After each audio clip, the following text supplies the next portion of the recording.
ఓం శుభంకర్యే నమః. వక్రతుండ మహాకాయ సూర్యకోటి సమప్రభ నిర్విఘ్నం కురు మే దేవ సర్వకార్యేషు సర్వదా. ఆదిత్యాయ చ సోమాయ మంగళాయ బుధాయ చ గురుశుక్రః శనిభ్యశ్చ రాహవే కేతవే నమః.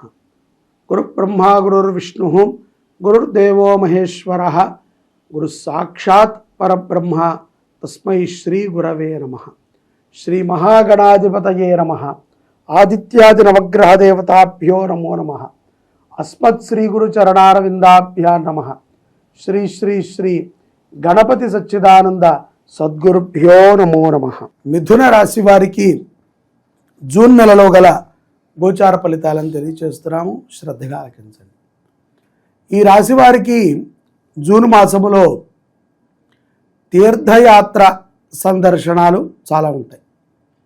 అలాగే ఉద్యోగస్తులు కూడా కొంత ఆఫీస్ పని మీద కానీ వ్యక్తిగత కారణాల చేత కానీ కుటుంబంతో కానీ ఇండివిజువల్గా కానీ కొన్ని దివ్యమైనటువంటి ప్రదేశాలని సందర్శన చేసేటువంటి సందర్భం గోచరిస్తుంది.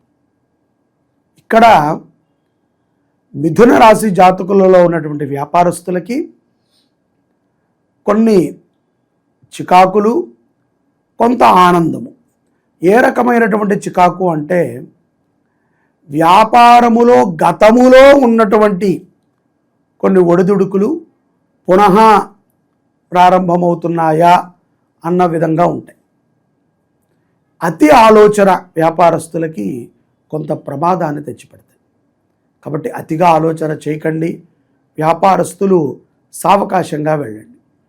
మీ వ్యాపార సంస్థలో మీకు సంబంధించినటువంటి వ్యక్తిగత సిబ్బందితో అన్యోన్యతగా ఉండటానికి ప్రయత్నం చేయండి. వారికి కూడా కొంత సమయాన్ని ఇవ్వండి. వారు కూడా మనలాగా మనుషులు అని గుర్తించి వారికి కొంచెం సత్కారం చేయటము, ధనం అవసరమైతే ఇవ్వటము, వాళ్ళ కుటుంబ వ్యవహారాలని కనుక్కుంటము వ్యాపారస్తులు చేసినట్లయితే ఆ యొక్క తోటి కార్మికుల యొక్క అనుగ్రహం ద్వారా మీ వ్యాపారము దినదిన ప్రవర్ధమానం అవుతుంది. అలాగే జూన్ మాసములో మిథున రాశిలో ఉన్నటువంటి విద్యార్థులు విదేశాలకు వెళ్ళి చదువుకోవాలి అనుకున్నటువంటి ప్రయత్నం చేసేటువంటి విద్యార్థులకి కొంత ఇబ్బందికరమైనటువంటి వాతావరణం గోచరిస్తూ ఉంటుంది. అయినప్పటికీ చాలా బలవంతంగా, ఎంతో దృఢముగా, ఎంతో ప్రయత్నాత్మకముగా ఎట్లా అయినా సరే వెళ్ళాలి అని చెప్పి ఒక మొండి పట్టుదలతో అడ్డదారిలో మాత్రము వెళ్ళకండి. మంచి దారిలో వెళ్ళండి. మీరు ఎక్కడ ఉన్నారు, మీ ప్రదేశం ఏంటి, ఆ కాలేజీ వివరాలు, మీరు ఉద్యోగం చేయడానికి వెళితే ఉద్యోగ వివరాలు అన్నిటినీ కూడా 1కి 100 సార్లు పరిశీలన చేసుకోండి.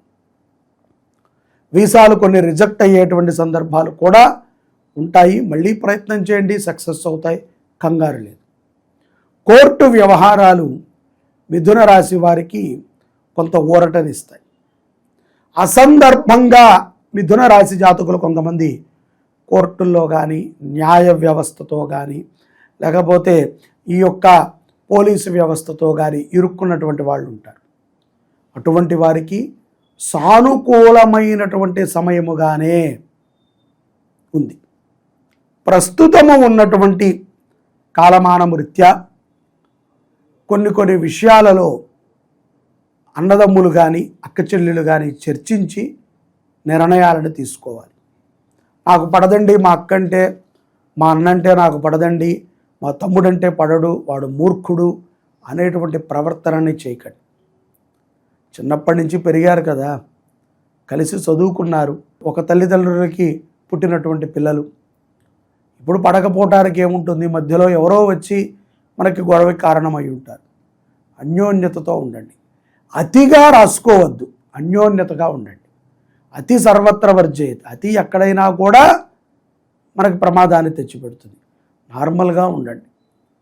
కుటుంబ పోషణ అనేటువంటిది మానవుడిగా ప్రతి పురుషుడి బాధ్యత, ప్రతి స్త్రీ ఉద్యోగం చేసేటువంటి స్త్రీ బాధ్యత కూడా. ధర్మబద్ధముగా ఉండండి. ఇతరులని మీ సమస్యలలోకి లాగి వాళ్ళని వెధవలని చేయకండి. వాళ్ళు దూరాక వాళ్ళు చెప్పిన మాట మీరు వినరు, పోనీ మీరు చెప్పిన మాట వాళ్ళు వినేంత వరకు కూడా వాళ్ళకి చెప్తూ ఉంటారు. అది మంచిది కాదని మీకు ఎన్నిసార్లు చెప్పినా అర్థం కాదు. కాబట్టి జాగ్రత్తగా ఉండండి. పౌర్ణమి తరువాత, ఈ జ్యేష్ఠ మాసములో వచ్చేటువంటి పౌర్ణమి తరువాత ఆరోగ్యపరముగా చాలా మెరుగ్గా ఉంటారు. అమ్మమ్మ ఆరోగ్య విషయంలోనో తాతయ్య ఆరోగ్య విషయంలోనో కొంత డబ్బు ఖర్చు పెట్టాల్సి వస్తుంది మిథున రాశి జాతకులు. అలాగే పూర్వము మీరు పెట్టినటువంటి షేర్ మార్కెట్ కూడా కొంత ఎదుగుదలగా కనబడుతుంది, రాబడిదాయకంగా ఉంటుంది. ఖరీదైనటువంటి వస్తువులని కొన్ని సమకూర్చుకుంటారు. వాహనాలు కొనటములో, ఖరీదైనటువంటి ఆభరణాలు కొనటములో కొంత స్త్రీలు కానీ, అలాగే విదేశాలలో ఉండి స్థిరత్వం పొందినటువంటి వారు కానీ మక్కువ చూపుతారు. ఆ రకమైనటువంటి ప్రయత్నాలని కొన్నిటిని చేస్తారు. కుటుంబం అంతా కూడా కలిసి ఆహ్లాదముగా పుణ్యక్షేత్రాలకి వెళ్ళేటువంటి సందర్భాలు కూడా గోచరిస్తున్నాయి. రానున్న రోజులలో జీవిత ప్రణాళిక ఏ విధంగా ఉంటుందో 1-2 సార్లు నెమరు వేసుకుంటూ ఉంటారు. ఈ యొక్క జూన్ మాసంలో మిథున రాశి జాతకులు శనివారము పూట కొంత కోపగ్రస్తులై ఉంటారు. అదేంటండి, శనివారమే ఉంటారా అని మీకు అనుమానం రావచ్చు. గ్రహ మార్పిడి ప్రభావం చేత ఒత్తిడిని ఎక్కువ తీసుకుని కోపగ్రస్తులు అవుతూ ఉంటారు. కాబట్టి కొంత జాగ్రత్తగా ఉండండి.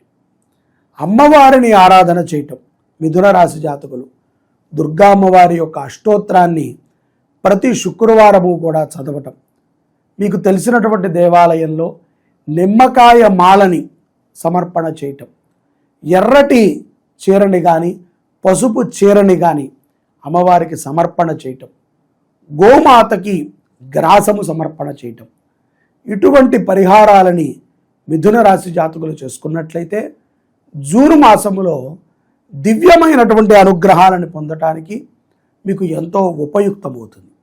అలాగే ఆరోగ్యం పట్ల కూడా కొంత శ్రద్ధని తీసుకోవాలి.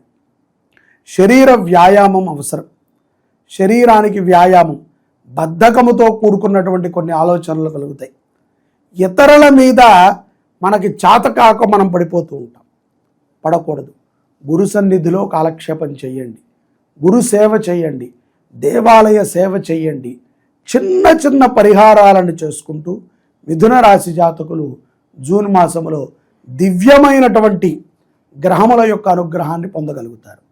ఇవన్నీ కూడా చాలా సులభంగా ఉంటాయి.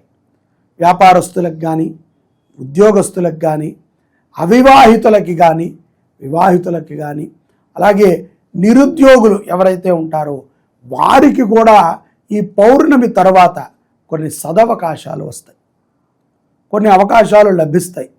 తొందరపడకుండా నిర్ణయాలని ఆలోచనతో తీసుకోండి. పుణ్యక్షేత్ర ఫలితాలు, పుణ్యక్షేత్ర దర్శనాలు, పుణ్యక్షేత్ర చరిత్ర పఠనము మీ జీవితంలో మిథున రాశి వారికి ఎంతో అనుగ్రహాన్ని ఇస్తుంది అని నేను మీకు చెప్తున్నాను. ఓం రజతాచల శృంగాగ్ర మధ్యస్థాయే నమో నమః. శ్రీ శుభంకరి దేవాలయము జీర్ణోద్ధరణ దేవాలయం. ఈ దేవాలయంలో గౌరీ సమేత శ్రీరుద్రస్వామి వారు ఉన్నారు. వెనకాల గౌరీ అమ్మవారు, ముందు స్ఫటికలింగం. ఈ గౌరీ అమ్మవారికి గత 5 సంవత్సరాల నుంచి కూడా దివ్యముగా దేవీ నవరాత్రులు, అనేక చండీ పారాయణలు, చండీ హోమాలు, నిత్యము కూడా చండీ పారాయణ కార్యక్రమం జరుగుతుంది. ఈ అమ్మవారికి ఈ యొక్క విశ్వావసు నామ సంవత్సరము దేవీ నవరాత్రులు ప్రథమమైనటువంటి రోజు, మొదటి రోజున స్వర్ణాలంకృత గౌరీ రూపంగా రజత చీరని అమ్మవారికి సమర్పణ చేయాలి భక్తుల సహకారంతో అని మేము అనుకున్నాం. దీనికి 6 కేజీల వెండి ఖర్చు అవుతుంది. అదే కాకుండా 2 మాసాల సమయం కూడా మనకి దానికి పడుతుంది. చాలామందికి ఈ విషయాన్ని మేము చెప్తున్నాము, తోచినంత వెండిని సహకారం అందిస్తున్నారు. 100 గ్రాములు, 150 గ్రాములు, 200 గ్రాములు, పావు కిలో, అరకిలో, కిలో, ఈ రకంగా సహకారం అందిస్తున్నారు. ప్రస్తుతము 1 కేజీన్నర నుంచి 2 కేజీల మధ్యలో వెండి సమకూరింది. ఇంకా 4 కేజీల వెండి అమ్మవారి చీరకి కావాలి. ఈ ఆషాఢ మాసం లోపు అమ్మవారి చీర కోసము మీకు తోచిన విధంగా వెండి సహకారం అందించండి. దానికి మీరు కింద ఉన్నటువంటి నెంబర్ని సంప్రదిస్తే ఎంత, ఏ గ్రాముకు ఎంత అనేటువంటి విషయాలను కూడా మీకు చెప్తారు. మీకు తోచిన విధంగా అమ్మవారికి నిరంతరము అలంకృతమై ఉండేటువంటి ఆ యొక్క వెండి చీరలో మీరు కూడా భాగస్వాములు కండి. మీరు కూడా అమ్మవారిలో ఒక అలంకృతమై ఉంటారు అని నేను భావిస్తూ ఈ అవకాశాన్ని మీకు కల్పిస్తున్నాను. జై శుభంకరి.